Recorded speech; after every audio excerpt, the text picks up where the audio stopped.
Je vous invite à présent à ouvrir vos Bibles dans le livre de l'Apocalypse de Jean, au 6e chapitre. Nous lirons les versets 14 et 17, et ensuite nous lirons dans Apocalypse au 7e chapitre 1 à 3.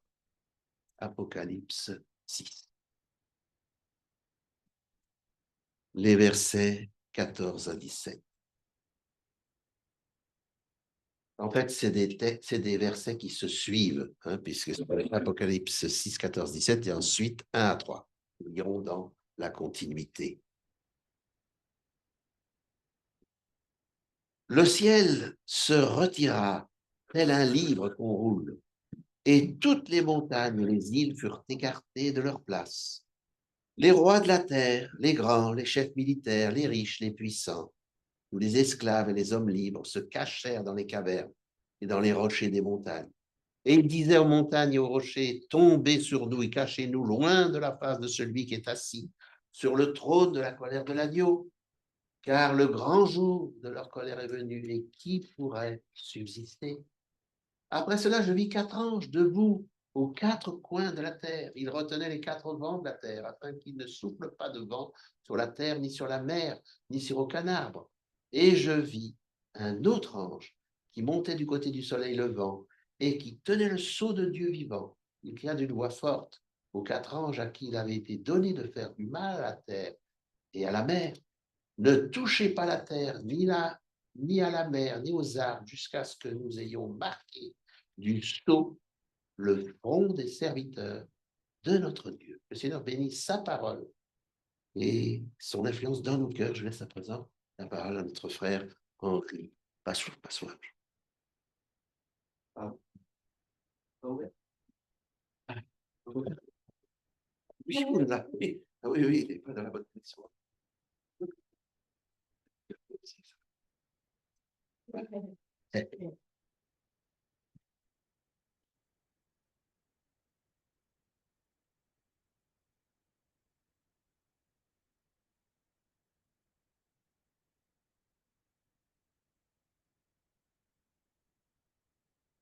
Bonjour tout le monde. Oui, ça fait plaisir d'être à La Roche-sur-Foron avec un soleil aussi lumineux et puis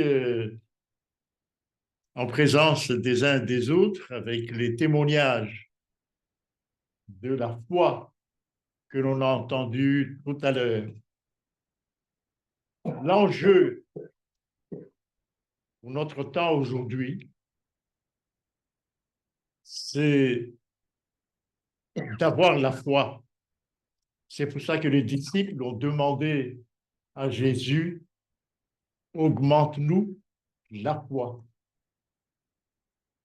Et j'ai parlé beaucoup autour de moi à des personnes bien éduquées, bien informées, souvent, et ils me disent: mais est-ce que vous avez pu écouter les discours du nouveau président des États-Unis? Puisqu'il a fait plusieurs discours. Et le dernier, c'est le discours à Davos.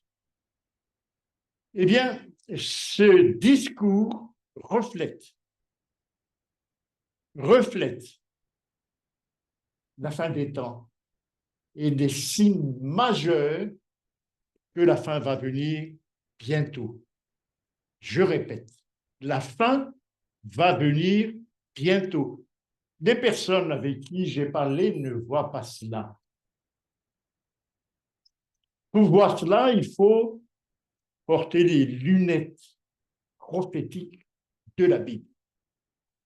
C'est pour ça que Jésus a dit: lorsque vous verrez ces choses, il s'adresse à qui?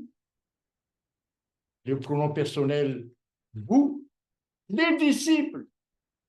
Et le verbe, c'est vous verrez voir ces choses. Et s'il dit: redressez-vous, levez vos têtes. Et pour quelle raison? votre délivrance approche. Alors cette délivrance, les amis, la Bible le dit dans Actes chapitre 26, ce sont les ténèbres de Satan et la puissance de Satan. Satan règne en maître aujourd'hui, non seulement dans nos vies privées. On a vu tout à l'heure les sujets de prière présentés par les uns et les autres, mais surtout sur le plan international. Mais ça, il faut voir la possibilité de lire les événements avec le prisme prophétique. Sinon, on ne voit rien. On ne voit rien. Les trois discours majeurs de Trump ces derniers jours révèlent que la fin est vraiment proche. Mais il faut le voir avec les lunettes prophétiques. Et il faut s'y préparer en conséquence. Non seulement le voir, mais c'est pour ça que Jésus a dit, lorsque vous ferez ces choses, il faut les voir. Redressez-vous. Levez vos têtes, car votre délivrance approche. Eh bien, voilà le message majeur que, si vous voulez, nous allons essayer de développer avec vous à travers ce titre qui surprend. Le titre surprend plus d'un. Comment ça se fait-il que les 144 000, c'est-à-dire, bon, je ne vais pas développer cela, mais ce sera un autre point, le reste, les 144 000, ce sont les restes d'Apocalypse chapitre 12, sont scellés deux fois. Et ce qui est extrêmement édifiant pour nous, extrêmement édifiant, lorsque j'ai regardé ces choses, quand et pourquoi? Quand et pourquoi? Les 144 000 sont scellés deux fois, mais ils sont le reste. Vous connaissez cette expression dans Apocalypse chapitre 12. La fin des jours est vraiment proche. J'ai été profondément convaincu, comme j'ai dit tout à l'heure, lorsque j'ai écouté les trois discours du nouveau président des États-Unis, deux fois lors de l'inauguration de son mandat et le troisième fois à Davos. Et puis, immédiatement, mais en coulisses, qui est un des artisans, il n'était pas seul, un des artisans de l'arrangement entre Israël et Hamas, c'est un cardinal Pietro Parolin, un grand ambassadeur du Vatican dans des situations difficiles. Pietro Parolin. Et évidemment, la presse, j'ai acheté le mot, s'il en parle, non, il n'en parle pas. Non. Il faut chercher dans les nouvelles des Vaticans, nouvelles de l'Église officielle de l'Église catholique pour le découvrir. Et actuellement, de nouveau, le cardinal Pietro Parolin est à l'œuvre avec les États-Unis pour rétablir la paix en Ukraine. Et immédiatement, ce qui vient à l'esprit pour ceux qui lisent ces choses avec l'œil prophétique, dans 2 Thessaloniciens chapitre 3, 2 Thessaloniciens, 1 Thessaloniciens chapitre 5, le verset 3, quand les hommes diront, les hommes, paix et sûreté, parce que la paix en Ukraine sera signée prochainement, alors, que va-t-il se passer?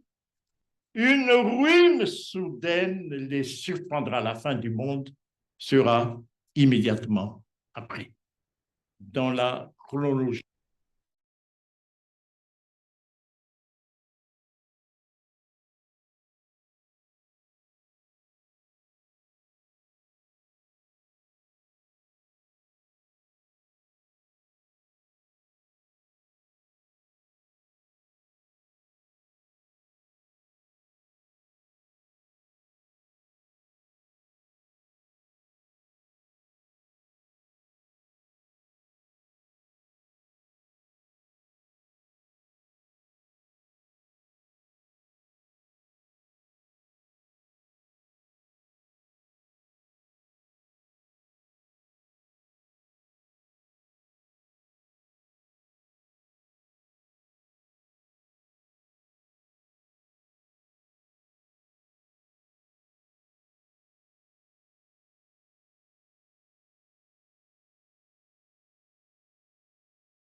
Voilà le message dans ce que depuis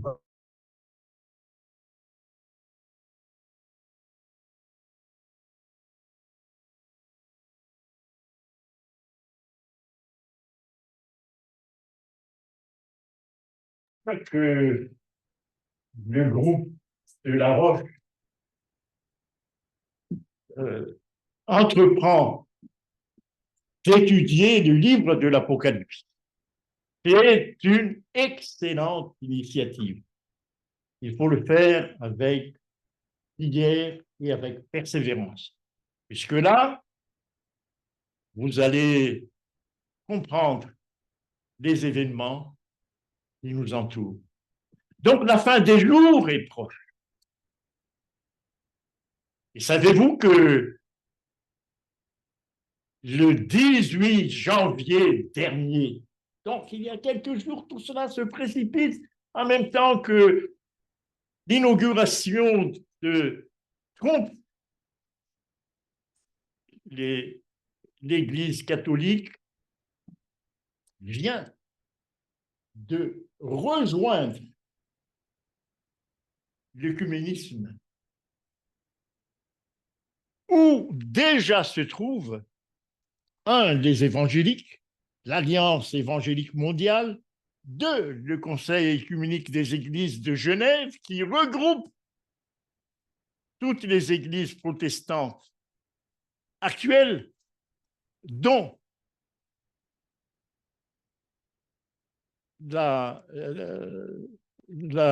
l'église protestante française, à laquelle l'Union franco-belge adventiste est associée. Par conséquent, à travers cette association, sachez que l'Église adventiste a rejoint l'œcuménisme, où l'Église catholique a introduit sa conception de l'unité. Et dans cette conception de l'unité, il y a cette expression sauvegarder le bien commun. Mais les gens ne savent pas la signification catholique, philosophique et sociale de cette expression, le bien commun. Elle est profonde, très philosophique. Et c'est une notion philosophique, sociale qui parcourt les déclarations des papes depuis le 19e siècle, ou même beaucoup plus loin, depuis saint Thomas d'Aquin, donc beaucoup plus loin. Cette notion de bien commun. Cette notion de bien commun. Alors tout le monde s'aperçoit qu'il y a une grande réinitialisation engagée pour sauver le monde. C'est ce qu'ils disent à Davos. La Bible nous informe sur les signes qui annoncent cet événement et nous invite à nous préparer à recevoir la pluie de l'arrière-saison pour être semblable à lui. C'est le fondement des 2 sceaux des 144 000. Nos prédicateurs ne font pas tout ce qu'il faut faire. J'ai parlé hier avec le prédicateur ou le pasteur de l'église anglophone de Genève.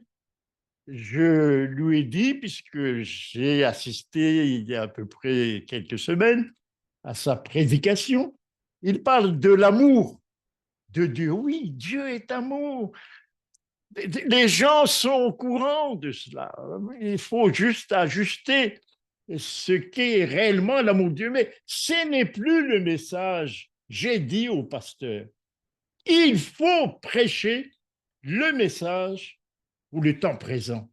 Alors je lui dis, dimanche dernier, j'ai écouté un jésuite qui prêche sur l'amour de Dieu.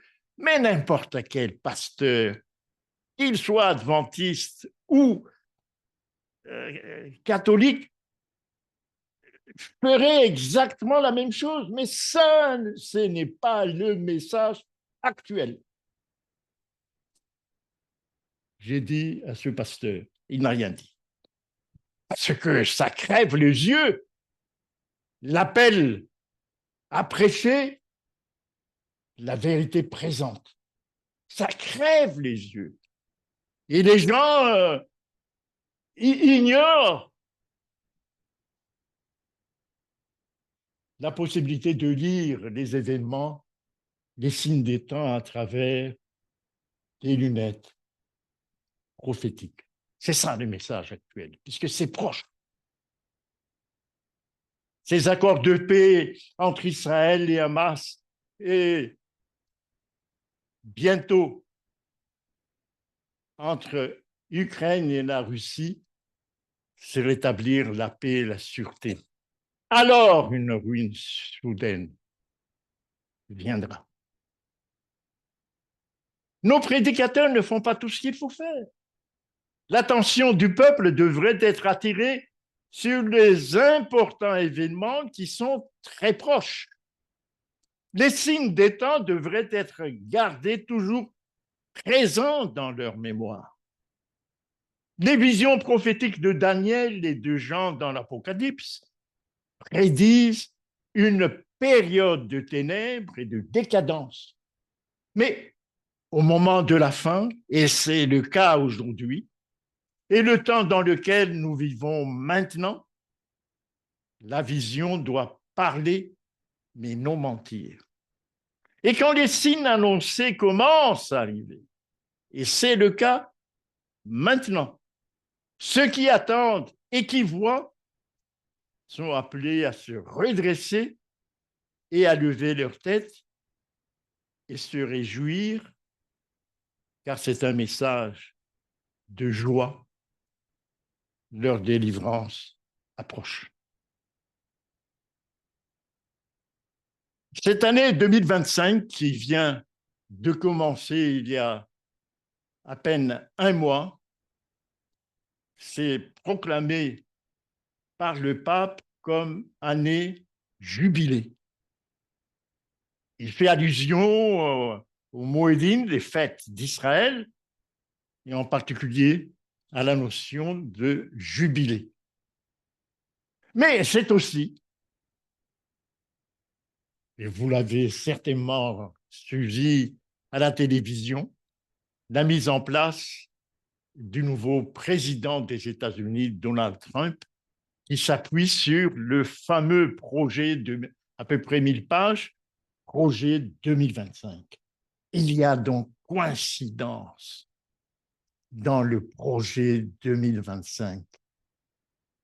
Apocalypse chapitre 13, entre les deux bêtes, deux programmes.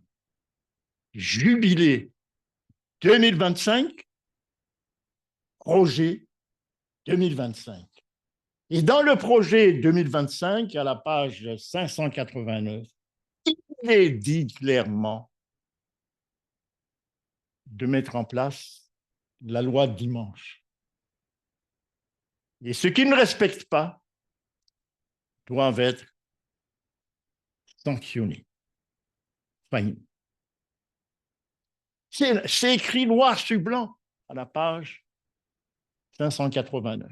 Autrement dit, c'est annoncé, c'est publié. Mais nous n'y faisons pas attention. Notre vie peut-être n'est pas en accord avec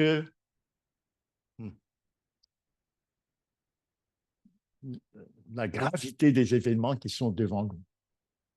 Et c'est pour cette raison peut-être, j'ai entendu tout à l'heure que vous avez des sujets de prière chaque matin. Peut-être pendant ces sujets de prière, prier selon la demande des disciples. Je crois qu'il se trouve dans Luc chapitre 17, très courte. Luc chapitre 17, verset 5, augmente-nous la foi. Demande des disciples.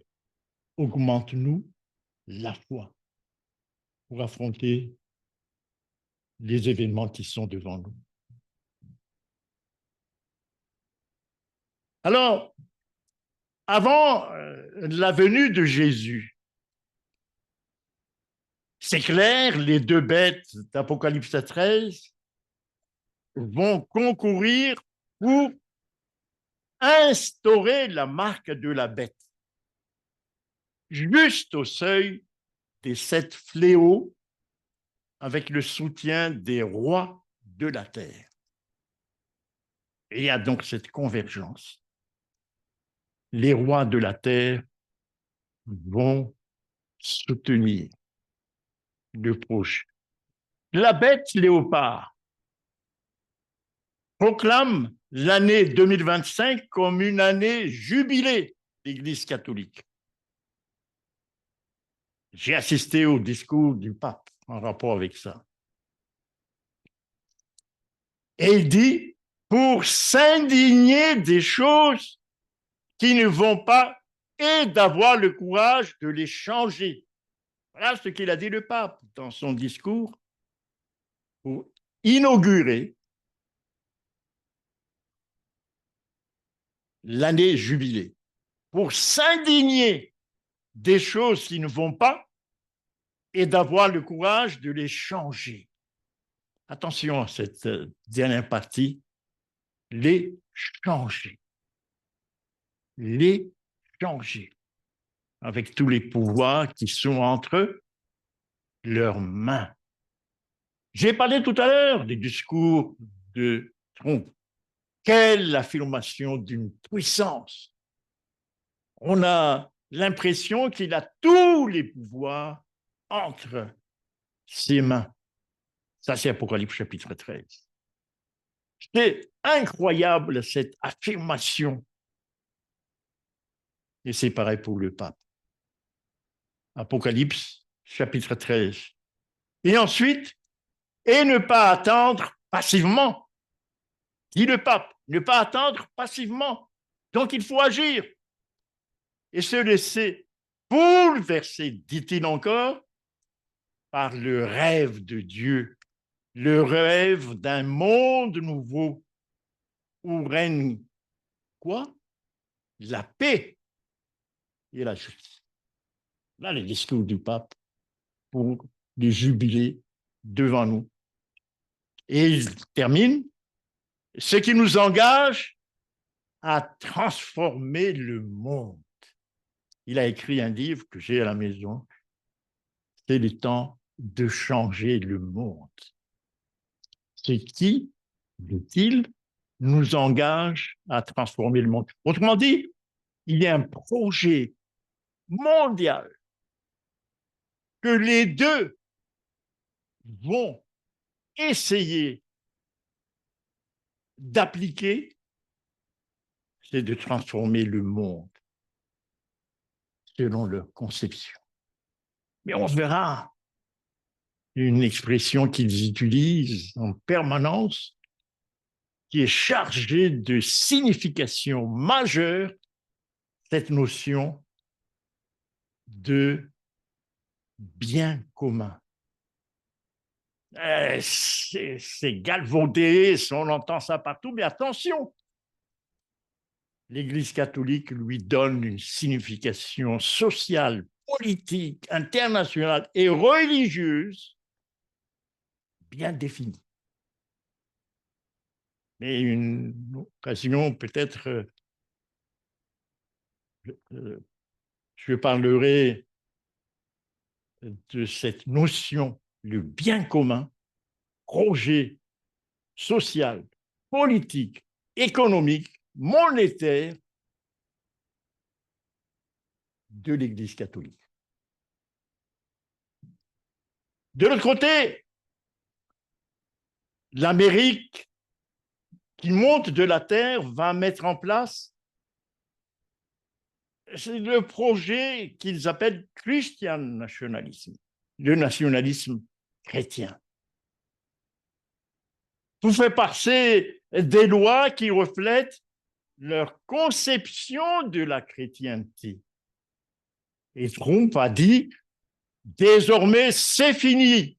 En Amérique, il n'y a que un masculin et un féminin. Autrement dit, plus question de LGBT, de couple homosexuel. Ah non, c'est fini.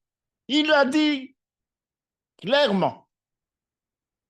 Autrement dit, qu'est-ce que cela veut dire? Il va instaurer le programme qu'on appelle Christian nationalisme. C'est fini.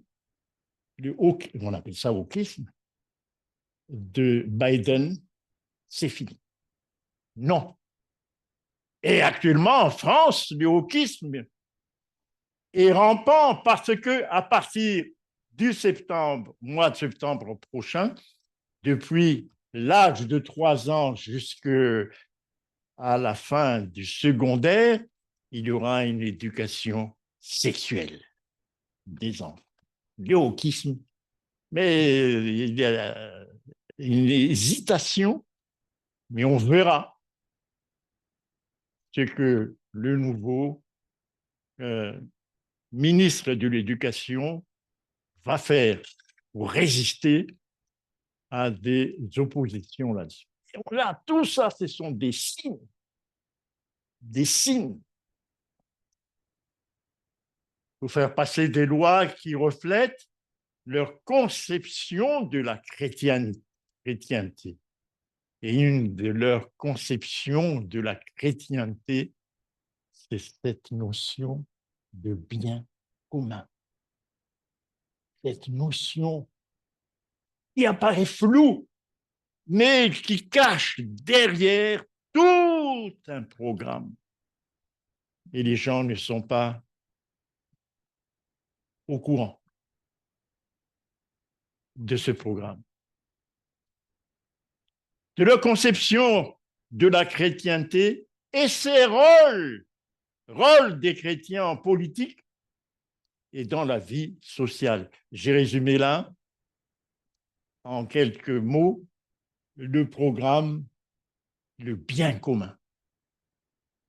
C'est une théorie qui croit que l'Amérique est définie par la chrétienté et le gouvernement devrait promouvoir cette identité chrétienne. Et ce programme de Trump est très clair là-dessus. Il va le faire, puisque c'est la prophétie. Vous n'avez qu'à lire Apocalypse chapitre 13. C'est exactement ce qu'il va faire aujourd'hui. La marque de la bête. Qu'est-ce qui va réunir les États-Unis et le Vatican? C'est la marque de la bête. C'est comme cela que la Bible va préciser ce qui va les unir. Et dans leur récente publication, l'Amérique et le Vatican voient dans le dimanche la concrétisation de leurs projets respectifs, qui est contenu dans cette expression le bien commun. Mais peut-être j'aurai l'occasion d'illustrer un peu cette notion extrêmement importante qui dirige le monde aujourd'hui. Bien commun. Alors, pour nous rapprocher du sujet de notre étude aujourd'hui, quelles sont les épreuves à venir?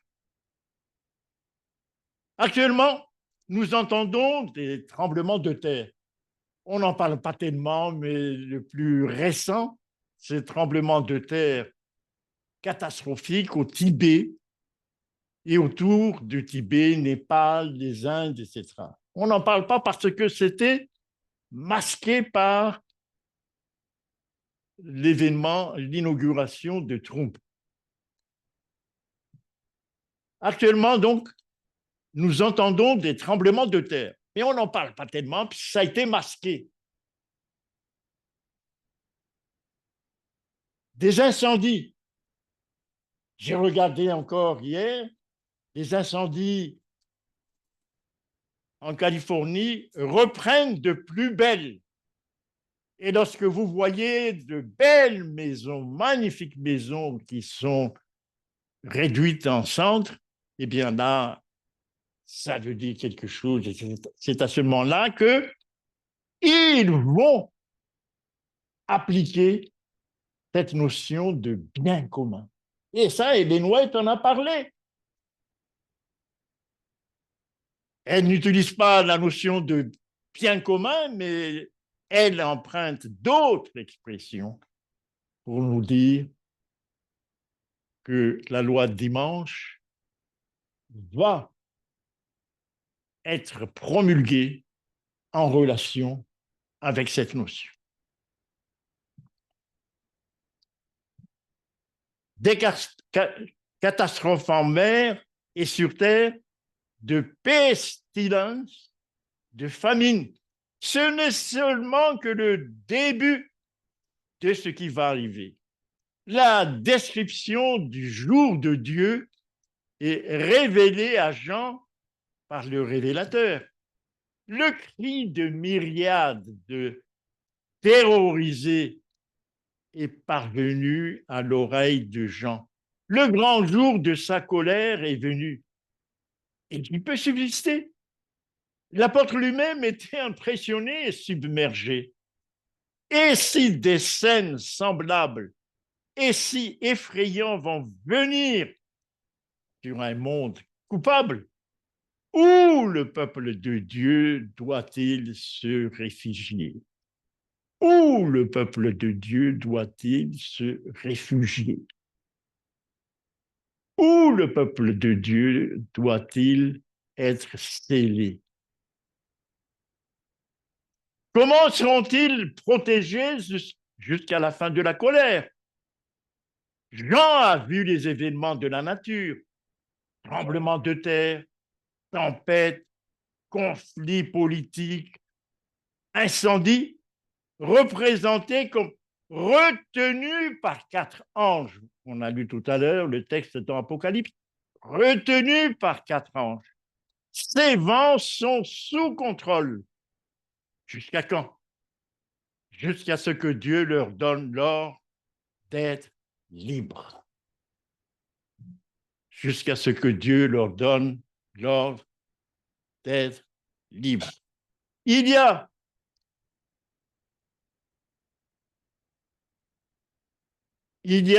la sécurité de l'Église de Dieu en jeu.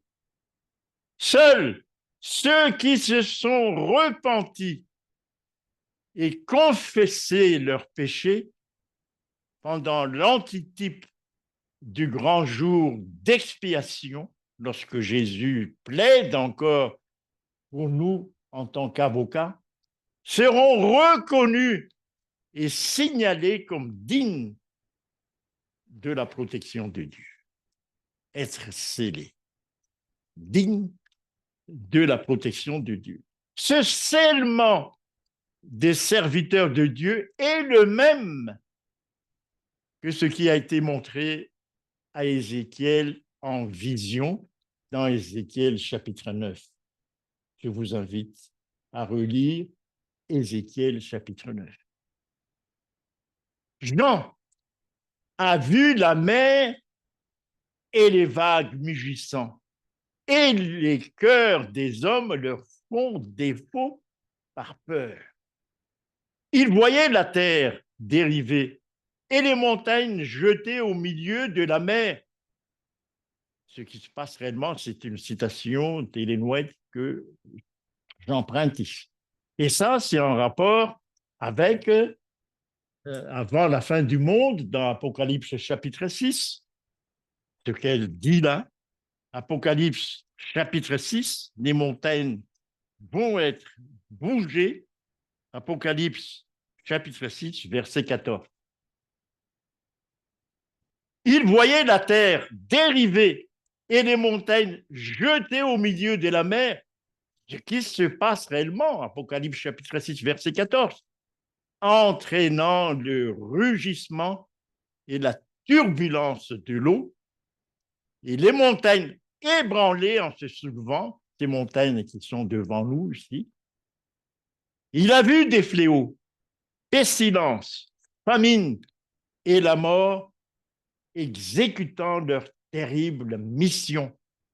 Le même ange qui visita Sodome est en train de crier en avertissement: sauvez votre vie! Les coupes de la colère de Dieu ne pourront être versées pour détruire les méchants et leurs œuvres jusqu'à ce que tout le peuple de Dieu ait été jugé. Et les cas des vivants, aussi bien que les morts, soient décidés. Et même après le scellement des saints avec le sceau du Dieu vivant, l'élu connaîtra les épreuves individuelles. L'ineffaçable caché de Dieu est sur eux. Ils sont protégés. Dieu peut invoquer que son propre nom est écrit là. Le Seigneur les a protégés devant tout ce qui va se passer. Leur destination est écrite. Dieu, Nouvelle Jérusalem, ils sont la propriété de Dieu, sa possession. Ils sont élus devant les événements qui vont se présenter devant. Même les montagnes vont être secouées. Apocalypse chapitre 6, verset 14.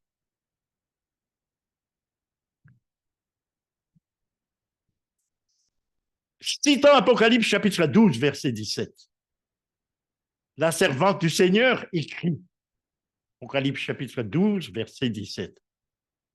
Dans un avenir proche, nous verrons ces mots accomplis lorsque les églises protestantes s'unissent avec le monde et avec la puissance papale contre ceux qui gardent les commandements de Dieu. Et le même esprit qui anima les papistes durant le passé entraînera les protestants, surtout les États-Unis, d'agir exactement de la même manière à l'égard de ceux qui restent loyaux envers Dieu. Le même esprit théocratique qui, ça veut dire, s'appuie sur Dieu et qui conspira contre les fidèles dans le passé, cherchera encore à expulser de la terre ceux qui craignent Dieu et obéissent à ses commandements. Satan suscite l'indignation à l'égard de l'humble minorité. Cela veut dire qu'il n'y aura qu'une minorité qui vont être scellés. Une minorité vont être scellés, qui refusent, selon leur conscience, de suivre les habitudes et les traditions. Des hommes haut placés et d'influence se rallieront avec les anarchistes et les abominables et leur demanderont conseil contre le peuple de Dieu. La richesse, le talent, l'éducation se rallieront pour les couvrir de mépris. Des dirigeants persécuteurs, des pasteurs et des membres d'Église conspireront contre eux. Et cette rencontre œcuménique du 18 janvier, il y a donc à peine une semaine, par la parole et les écrits, par la vantardise, les menaces et le ridicule, ils cherchent à détruire leur foi. Ils animent les passions du peuple par de fausses déclarations et des appels furieux. Ils soulèvent la passion du peuple.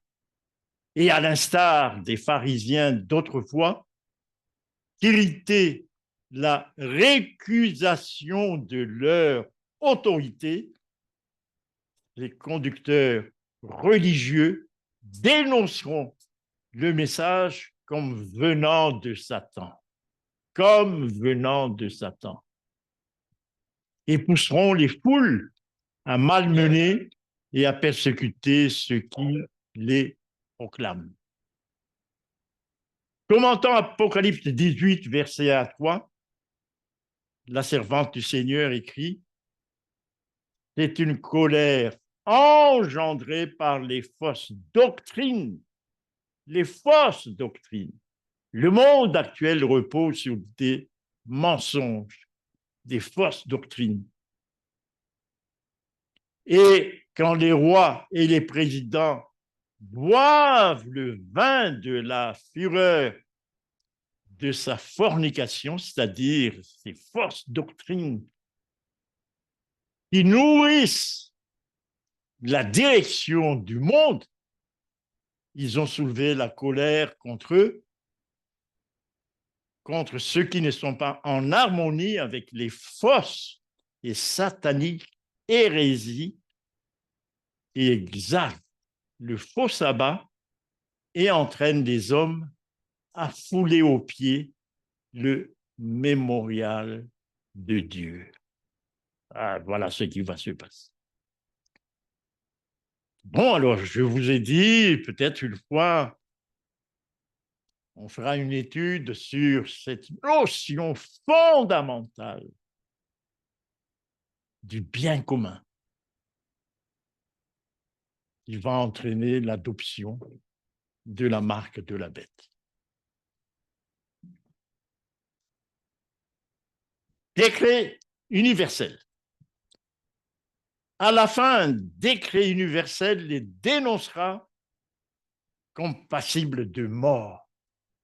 Un décret universelle les dénoncera comme passibles de mort. Lorsque l'Amérique, le pays de la liberté religieuse, s'unira avec la papauté en forçant les consciences, ce fut le cas en 2020 lors du Covid. On force les consciences, en forçant les consciences et en obligeant les hommes à respecter le faux sabbat. Les habitants de chaque région du monde suivront son exemple. Les autres nations suivront l'exemple des États-Unis. Et bien qu'ils soient en tête, la même crise frappera notre peuple dans toutes les parties du monde.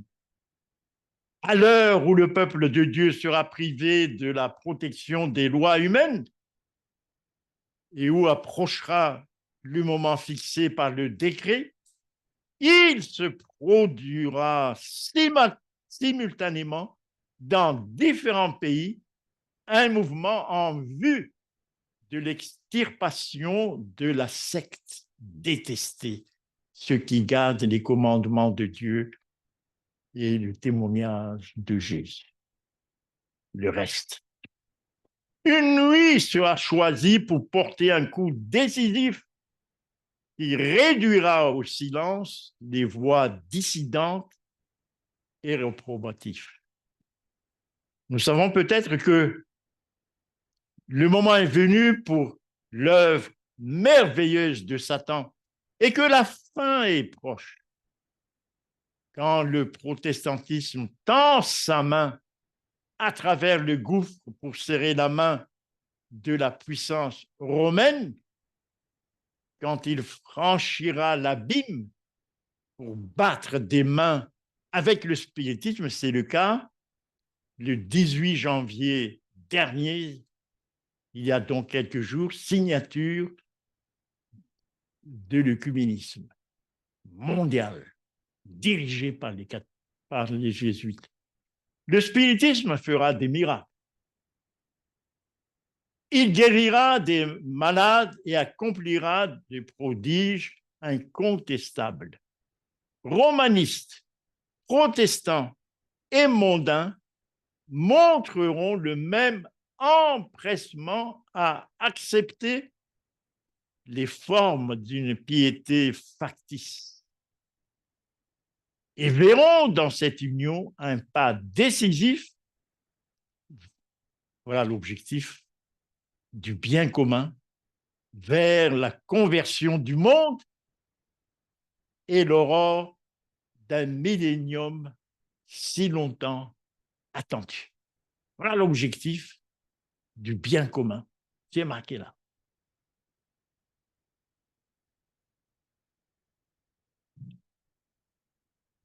Le reste, non encore scellé. Le reste, non encore scellé. Le souverain sacrificateur est sur le point de revêtir ses vêtements de vengeance. Et alors, les 7 derniers fléaux seront versés sur la terre, bientôt.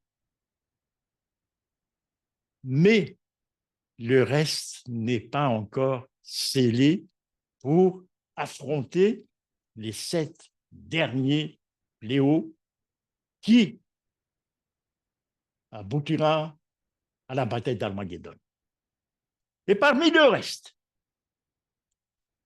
il y en a encore qui ne sont pas scellés. Parmi les restes. Ce reste, ces serviteurs de Dieu, objet d'une attention particulière avant une rafale de vent destructeur, ce que dit Apocalypse chapitre 7. Il y a donc un danger qui menace ce reste. D'où la question que nous avons posée en titre, quand et pourquoi? Alors Jésus leva ses mains vers le Père pour plaider en leur faveur en disant qu'il avait répandu son sang pour eux il s'écria d'une voix émue, « Mon sang, Père, mon sang, mon sang, mon sang, attends encore pour que le reste de tes enfants soit scellé. Attends. » Un ange puissant reçut la mission de voler rapidement vers les 4 anges qui sont prêts à déployer les jugements de Dieu. L'ange puissant, attends, puisque tous tes enfants ne sont pas encore scellés. Il leur demanda de retenir les vents et de ne pas faire du mal. C'est ce que tout à l'heure, Jean-Claude a lu dans Apocalypse chapitre 7, versets 1 à 3. Jusqu'à ce que les serviteurs de Dieu, cette expression-là, c'est dans Apocalypse chapitre 7. Apocalypse chapitre 7 et le verset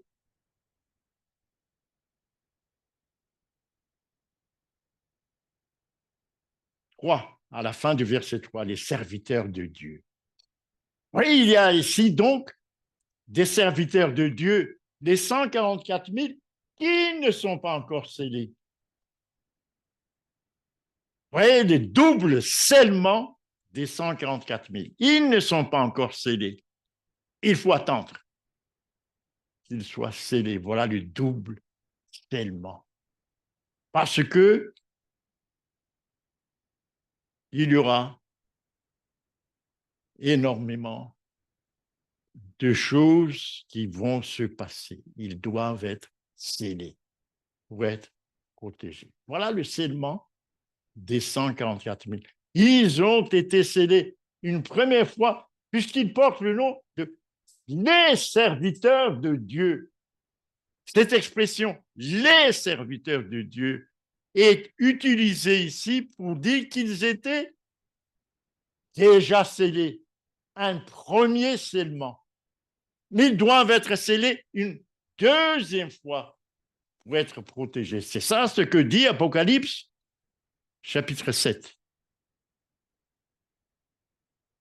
Mais qui sont ces serviteurs de Dieu dont parle Apocalypse, chapitre 7?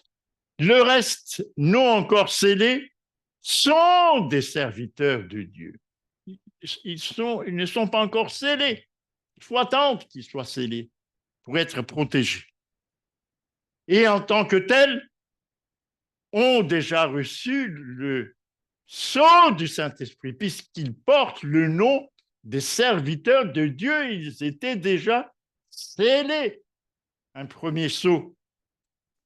Et ce premier sceau est accordé à ceux qui acceptent sincèrement Jésus comme leur sauveur. Ça c'est biblique, c'est Éphésiens chapitre 1, versets 13 et 14. Ça c'est le premier scellement. Le premier scellement. C'est pour cela qu'il porte le nom de serviteur de Dieu. Le premier scellement. Et ils sont sanctifiés, baptisés au nom de Jésus. Actes chapitre 2, verset 38. Voici ici ce petit verset de Actes chapitre 2, verset 38 doit être pris au sérieux. Je répète, ce petit verset-là doit être pris au sérieux avant le déferlement de la marque de la bête. Puisque ce verset, Actes chapitre 2, verset 38, nous dit que c'est le seul moyen d'obtenir quoi? Le Saint-Esprit, c'est le seul moyen. J'ai fouillé toute la Bible. Vous entendez bien toute la Bible. Bon, peut-être que c'est caché encore dans la Bible, mais j'ai fouillé toute la Bible. C'est le seul qui nous dit que pour être scellés du Saint-Esprit, il faut faire attention, Actes chapitre 2, verset 38. Surtout maintenant, puisque les choses se précipitent. Dites ça autour de nous. Les choses se précipitent. Et voici ce que dit Éphésiens chapitre 1, versets 13 et 14. En lui, vous aussi, après avoir entendu la parole de la vérité, dont Actes chapitre 2, verset 38, l'évangile de votre salut, en lui, vous avez cru et vous avez été scellés du Saint-Esprit. D'où l'expression les serviteurs de Dieu dans Apocalypse chapitre 7, expression attribuée aux 144 000. Ils ont été scellés du Saint-Esprit. Mais ils doivent être scellés une deuxième fois. C'est ce que nous avons évoqué tout à l'heure. Et vous avez été scellés du Saint-Esprit qui avait été promis, lequel est un gage de notre héritage pour la rédemption de ce que Dieu s'est acquis à la louange de sa gloire. Voilà ce que Paul dit en rapport avec le premier scellement des 144 000 du reste. Repentez-vous et que chacun de vous soit baptisé au nom de Jésus-Christ pour le pardon de vos péchés. Et vous recevrez le don du Saint-Esprit dont parle Paul dans Éphésiens chapitre 1, juste au-dessus là. C'est un verset clé pour le temps d'aujourd'hui. Clé. Comment peux-tu faire partie des 144 000 si d'abord tu n'as pas reçu le Saint-Esprit? Voilà ce que si on résume ici, si tu n'es pas scellé d'abord. Les serviteurs de Dieu sont déjà scellés par la réception du Saint-Esprit. Il n'y a qu'un seul moyen pour recevoir le Saint-Esprit. Un seul moyen, il n'y a pas d'autre.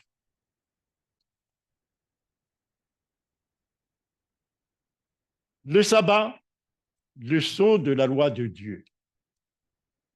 Le 7e jour du 4e commandement est le sceau du Dieu vivant.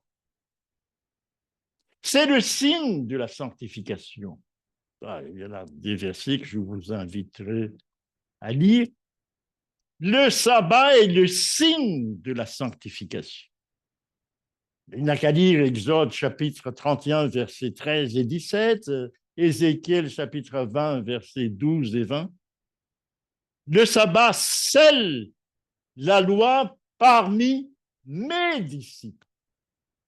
Scelle la loi parmi mes disciples. Ésaïe chapitre 8, verset 16. Cela se réfère au fait que lorsque la loi de Dieu est vécue et enfouie dans le cœur humain par l'œuvre du Saint-Esprit, la loi est justifiée. C'est la protection de Dieu dans la vie humaine et le signe de la présence de Dieu. L'observation du sabbat reconnaît Dieu comme étant le Créateur et place un signe, une marque ou un sceau sur les observants. Et le fait de respecter le sabbat, c'est déjà une marque qui va être distincte bientôt. Ah, tu respectes le sabbat? Ah oui, c'est un signe. Ceux qui sont scellés portent sur eux le nom de Dieu. Ceux qui respectent le sabbat portent sur eux le nom de Dieu. Ils ont son caractère.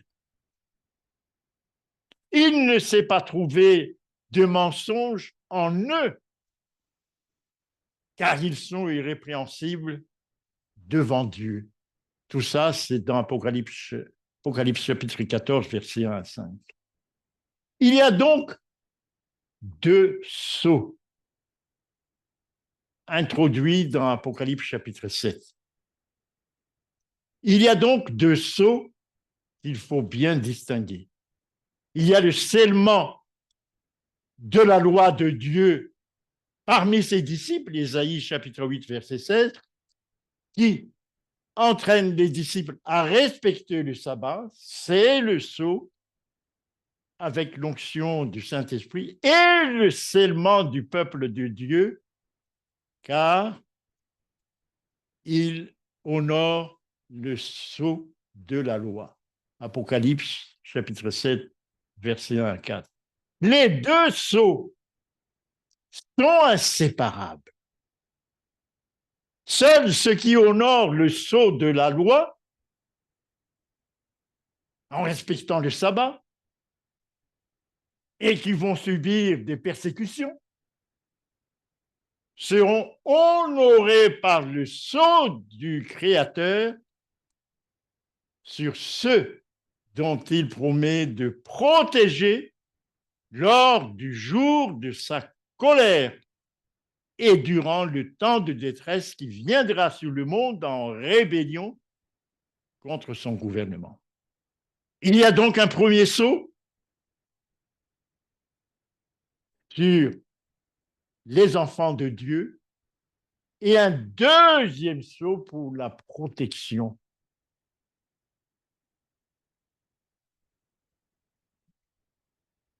L'un, maintenant, c'est le premier sceau, maintenant, est en progrès. Ça, c'est le premier sceau. Vous gardez le sabbat, donc vous êtes scellés. Et l'autre, encore futur, et qui sera apposé quand?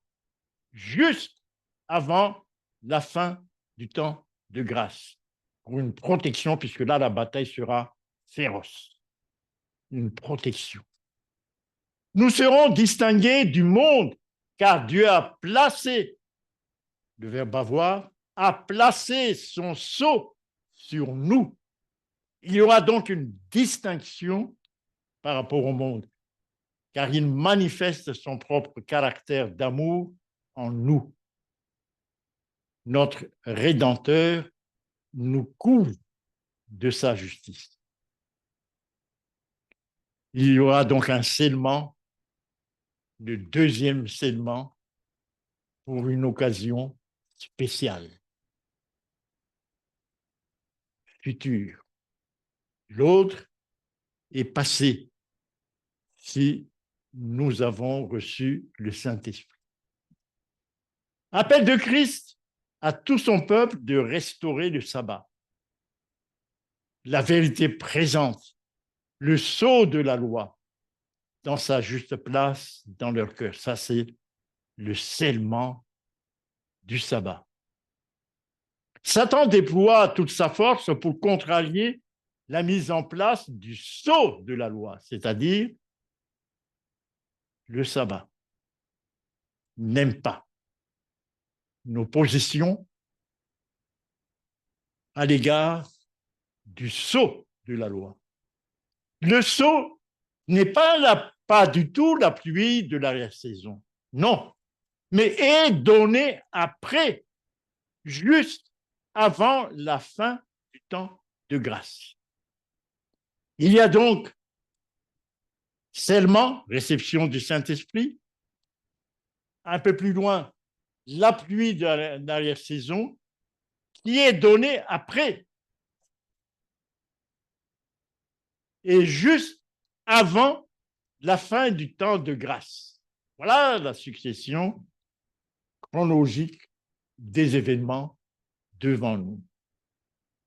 Et ceux qui obéissent à la loi concernant le sabbat reçoivent un sceau que la Bible appelle le sceau de la loi et qui contient le sceau de Dieu, et ils vont recevoir le sceau de Dieu que la Bible appelle le sceau de la loi. Ceux qui n'obéissent pas au 4e commandement vont recevoir la marque de la bête. Là, la distinction. Scellement qui assure, le scellement assure une sécurité lors du jugement du grand jour des nations. Scellement leur assurant qu'ils sont protégés par Dieu contre le mal lorsque vont se déverser, par exemple, les 7 plaies jusqu'à la bataille d'Armageddon. Il y a donc 2 seulement, il faut bien distinguer. Le sceau accordé aux observateurs du sabbat après leur test sur la marque de la bête. Donc, les observateurs du sabbat, vous et moi, vont être testés à un moment donné. Parce que les opposants ne vont pas rester tranquilles, ils vont persécuter. C'est ça le test. Est-ce que tu vas céder à leur injonction ou est-ce que tu vas, au contraire, résister? C'est ça. Et là, on a besoin d'être scellé. Le sceau accordé aux observateurs du sabbat après leur test sur la marque de la bête. Les observateurs du dimanche ne reçoivent la marque de la bête qu'après avoir été testés sur le sceau de Dieu, le sabbat. Ça, c'est important. Il y aura donc un test sur chaque homme. Si tu résistes à la loi du dimanche, alors tu es scellé pour Dieu. Si au contraire, tu cèdes à la pression ambiante, alors à ce moment-là, tu reçois ce que la Bible appelle la marque de la bête. Voilà donc le test. Bientôt. Ceux qui obéissent à la loi, ça veut dire en observant le commandement sur le sabbat, qui contient le sceau de Dieu, recevront le sceau de Dieu. Les autres recevront un autre sceau, la marque de la bête, le dimanche. Voilà la distinction. Le sceau de Dieu ou la marque de la bête ne sera reçu qu'après la claire exposition présentée devant chaque homme. Donc chaque homme, c'est ça la justice de Dieu, chaque homme recevra une claire exposition de ce qu'il faut obéir. Alors, les uns sont destinés pour être protégés, reçoivent le 2e sceau, et les autres pour être anéantis. Ceux qui sont scellés sont ceux qui sont scellés pour leur protection. Ça, il faut bien comprendre. Ceux qui sont scellés sont ceux qui avaient vaincu la bête et son image et le nombre de son nom, debout sur la mer de verre, ayant des harpes de Dieu. Et ils chantent le cantique de Moïse, le serviteur de Dieu, et le cantique de l'agneau. Voilà ceux qui seront scellés une 2e fois. Ils sont mentionnés en relation avec l'effusion de la colère de Dieu pendant les 7 dernières plaies, montrant ainsi qu'ils ont reçu le sceau de Dieu pour leur protection pendant le versement des 7 coupes de la colère de Dieu, où ils seront protégés. Ils sont protégés pendant l'affreuse bataille d'Armageddon. Sur la mer de cristal qui est devant le trône et que les reflets de la gloire de Dieu vont ressembler à du verre mêlé de feu, sont réunis ceux qui ont vaincu la bête, ceux qui ont résisté. Mais qui sont-ils? Les 144 000 qui ont été rachetés parmi les hommes se tiennent sur la montagne de Sion avec l'agneau. Ce sont ceux qui viennent de la grande tribulation. Ils ont traversé un temps de détresse tel qu'il n'en a jamais eu depuis que les nations existent. Ils ont enduré les angoisses de la détresse de Jacob. Ils ont subsisté sans intercesseur au milieu du déchaînement final des jugements de Dieu. Mais ils ont été délivrés. Ils ont vu la terre désolée par la famine, par la peste et par les ardeurs d'un soleil dévorant. Ils ont même enduré la faim et la soif.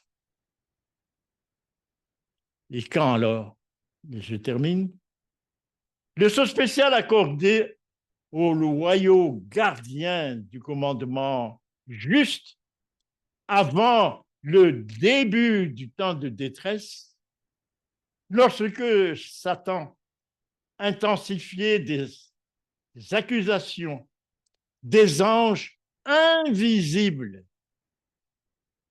allez, venez, plaçant sur les fidèles le sceau du Dieu vivant. Ce sont ceux qui se tiendront sur la montagne de Sion avec l'agneau et qui porteront sur leur front le nom de Dieu, c'est-à-dire les 144 000. Le caractère doit être parfait avant la réception du sceau. Cela veut dire quoi? Cela veut dire que le sceau, le deuxième sceau, ne sera posé que sur un caractère parfait. Tous ceux qui reçoivent le sceau doivent être sans tache devant Dieu, le deuxième sceau. Et les deux aspects du scellement des 144 000 sont, un, par le Saint-Esprit pour le développement du caractère afin de recevoir le deuxième sceau, et deux, par les anges justes avant la fin du temps de grâce. Le sceau est souvent rapporté comme étant invisible à l'œil humain. Ah, c'est un sceau que tu ne peux pas savoir si la personne qui est devant moi est scellée, oui ou non, invisible. Mais par contre, seuls les anges voient le sceau pour une protection. Et aussitôt que chaque membre du peuple de Dieu sera marqué sur son front, il ne s'agit pas d'un sceau ou d'une marque visible, mais d'une pratique quotidienne de la vérité, à la fois sur le plan intellectuel et spirituel, de sorte qu'on ne peut plus s'en écarter. Aussitôt que le peuple de Dieu sera scellé et préparé pour le crible, alors il viendra, le crible. En fait, cette phase a déjà commencé. Les jugements de Dieu sont sur le pays. Lorsqu'on voit Californie, les incendies, etc., pour nous avertir, pour que nous sachions ce qui va arriver. Que nous soyons donc comme les 144 000, qui constituent exactement le reste que Satan poursuit jusqu'à la fin. Je lis.